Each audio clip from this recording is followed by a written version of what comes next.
So you're hosting an event on the Remo virtual event platform, and you want to ensure that your first-time attendees have a fantastic experience. Well, let's talk through how you can onboard them to make sure that the very first time they use Remo, they have a positive experience. I'm Seth Resler from Community Marketing Revolution, and if you are hosting your very first event on Remo, I have a free Remo Quick Start Guide. It'll get you started hosting your very first event, and you can download it. All you have to do is click the link in the description of this video.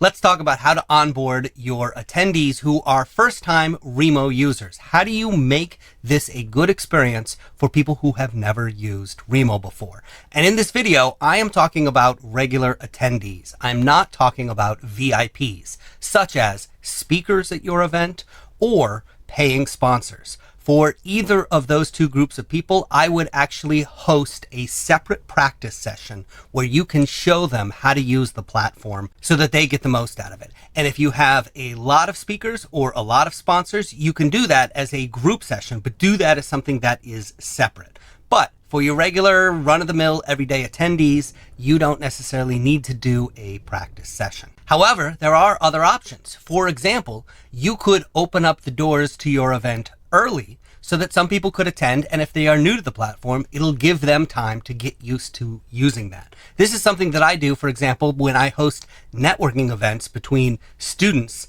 and employers. We actually ask the employers to show up 30 minutes early, and it lets us go through and just check to make sure that their mic and their cameras are working, and also to make sure that they know how to use the platform. So that is always an option. But a lot of regular attendees are not going to show up early. And in fact, 5 minutes before your event is probably the first time that they're going to sit there and go, gee, I've got an event coming up on my calendar. I wonder how this works. So how can you convey to them the information they need?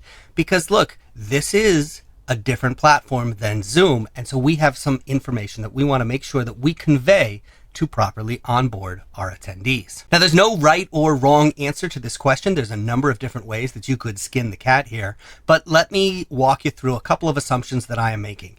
In my experience, people do not read and they do not watch videos ahead of time. You can make detailed lists or detailed videos showing them how to do everything, but chances are they're not going to watch it, or at least some of them won't, and you're going to want to make sure that even the people who don't watch that video or don't read all of the instructions still have a positive experience. Now, that may be different if you are billing your event as something that is very, very important. It's a special occasion.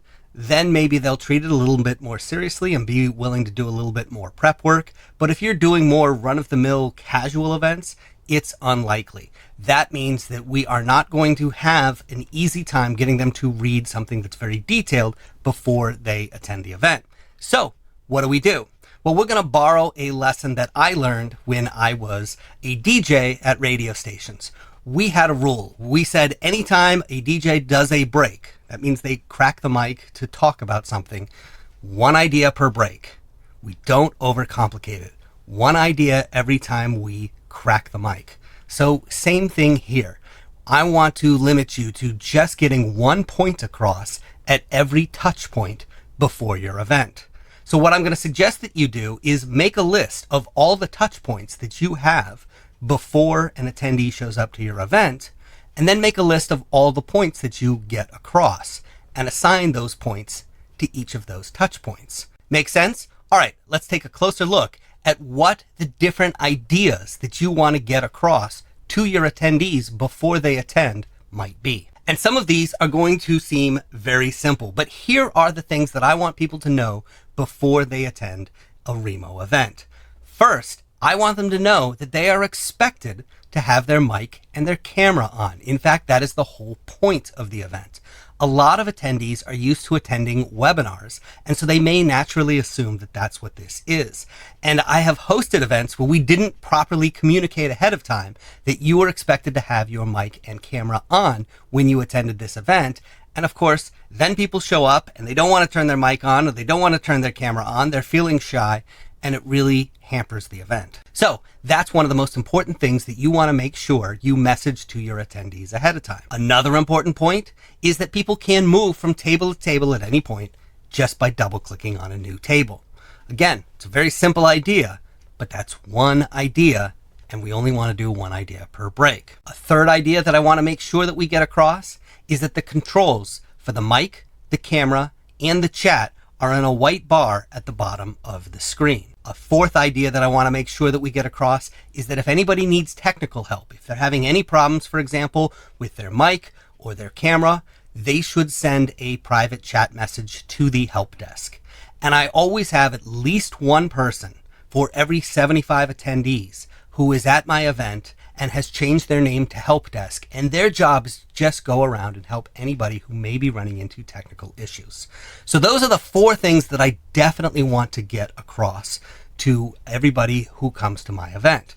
But let's talk about some optional ideas that you may also want to get across to your first time attendees. And one of those optional ideas is that it's a good idea to do a tech check before they actually attend the event. And again, a lot of people aren't going to take the time to do this. A lot of people are like me. We log in at the last minute and go, all right, where's the link? What do I do? But some people will do a tech check, so you may want to encourage that. And of course, Remo has a gear test link that will allow people to check their equipment before they log into the event.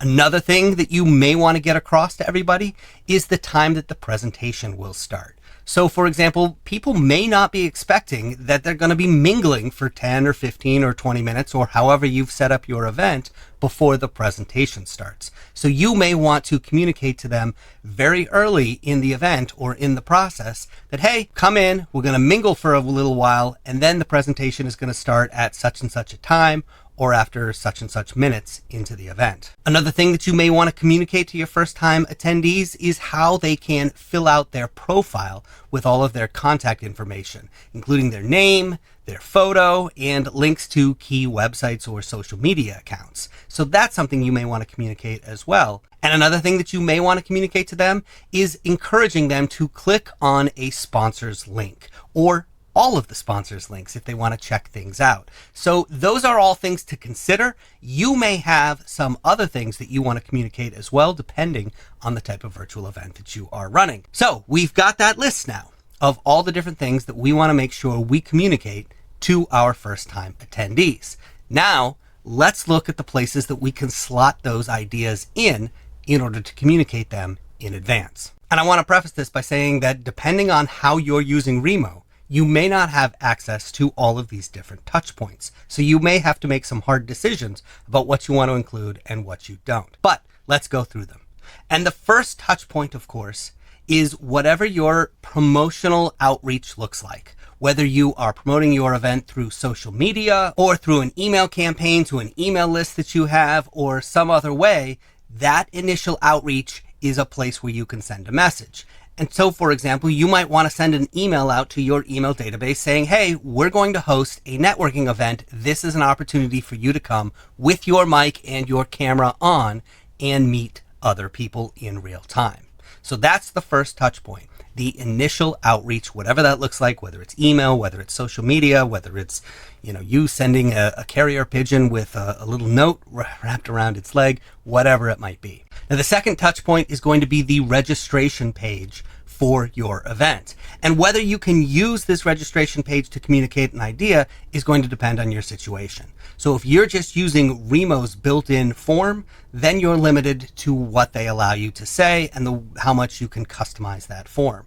On the other hand, if you are using some other third party to create your registration form, such as Google Forms or Gravity Forms or FormStack, and maybe you're embedding one of those, for example, on a WordPress or Wix website, well, then you can customize it a lot more, and so you can convey some more information.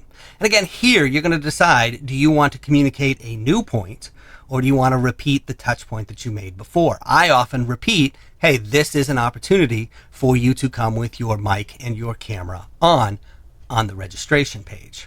But that's touch point number 2. Touch point number 3 is going to be the web page that shows up after they register. And again, if you're just using Remo's built-in registration form, you're limited in how much you can customize that. But if you're using a third-party platform in order to register, then you can often send people to a URL that you specify after they fill out the form and they're registered. And on that page, after they fill out that form, you can then convey some more information. For example, on that post-registration page, you may then say, hey, at this event, you're going to have an opportunity to hop from table to table to table just by double-clicking on another table. So it's a great way to network with people. Now, the fourth touch point where you can convey some information is in a calendar item. So for example, I use Add Event. You can register for an account at addevent.com. And this allows me to create a link that I can put both on the post-registration page, but also email to people after they register. And with a single click of a button, they can then add the Remo event to their online calendar, whether that's a Google Calendar or something in Outlook or some other calendar program that they're using. And in that calendar item, I can include more information. For example, that's a great place to say, hey, if you want to test your equipment before the event starts, here's the link to do so. Now, the fifth touch point you have to convey some information is in the reminder emails that you send to people leading up to the event. And again, if you're using Remo's standard reminder emails, then there's only so much that you can customize them and so much information that you can include. But if you are using your own email service provider to set up emails in order to send out and remind people about the event, then you can do a lot more and you can control the messaging quite a bit more. Remember, if you make your Remo event public, not private, all people need is the URL in order to join your event. So really, there's no reason why you have to pass their email address into the registration system for them to attend if it is a public event. And this gives you a lot more flexibility when it comes to using the other third-party tools that you want to use instead of Remo's built-in form builder or built-in email reminders. Plus, if you really want to make sure that you have those email addresses in Remo's backend ahead of your event, you can always use Zapier to integrate your form builder, your email service provider, and send those email addresses into Remo. That is beyond the scope of what we're going to talk about in this video, though. Now, the sixth touch point that you can use is the lobby. You can turn on Remo's lobby function, and then when people first join the event, they're actually going to be put into a lobby until you allow them to come into the event. So you could, for example, put instructions in the lobby telling people, hey, go ahead and click in the top right corner of your screen and you can edit your profile. Be sure to add your name, your photo, and other information. Now, the seventh touch point that you have is the welcome video for your events. And you don't have to use a welcome video on your events. You can turn that functionality on or off, but I always like to use one. And in that short welcome video, I like to keep it real short. 60 seconds or less if I can. And I want to let people know, hey, welcome. You can hop from table to table at any point. Make sure you turn your mic and your camera on. And if you have any technical issues, reach out to the help desk and we will help you. All right. I know that's more than just one point in there, but as long as I keep that video fairly brief, I think it works. And I think this is one where people are actually going to pay a little bit more attention to the welcome video than some of the other touch points that I have mentioned previously. Finally, once people are actually in the event, you can connect with them and convey information to them. And you've got a number of different channels for doing this. You can use the announcements, which I like. You can use the general chat, so just send a message out to everybody in the event through the chat box, or you can broadcast in conversation mode, which is also a great way to get information out. Sometimes I'll use a combination of all three of those in order to convey information. So there it is. These are your different touch points. These are all the different places where you can convey information to your brand new members. And I suggest really mapping that out and playing with that onboarding process. Experiment over time. You're going to figure out what works best and what doesn't. But really, I have found that if you can get people who are first-time attendees to just get past those first initial 1 or 2 or 3 minutes when they get into that event, then they will have a great time and they will come back over and over again. So really pay attention to how you're onboarding and what that experience is in the first couple of minutes of your event. I'm Seth Resler from Community Marketing Revolution. And again, if you are brand new to hosting Remo events, download my free Remo Quick Start Guide. It'll get you up and running, and you can find the link to that in the description to this video. For more tutorials, go ahead and check out these videos here. Thanks for watching.